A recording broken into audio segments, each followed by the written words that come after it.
So this is my 1948 International Harvester LB. It is the last year they produced this engine, and it was rated at 1.5 to 2.5 horsepower, depending upon the engine speed. As you can see, this is not an original cart. The guy I bought this from had a pulley system here.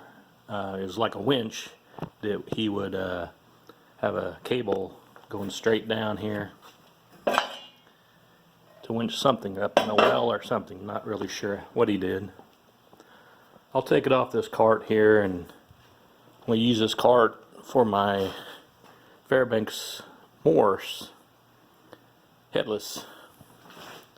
So, because it doesn't have the original cart, and this one is. Got a pulley here, original pulley, and it has the optional air filtration. I think this must have been a previous restoration, because these two covers here I believe are supposed to be red like the rest of the engine. It's got an original muffler. It's been all caked with oil, which is good.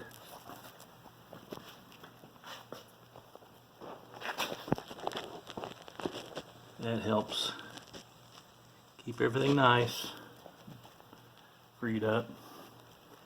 Looks like we got mud daubers in this.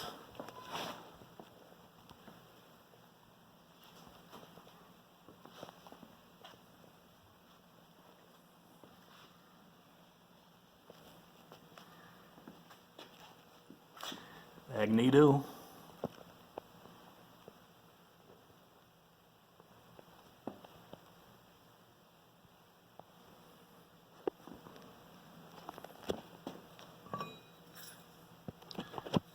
Looks like I got a chunk of rust here.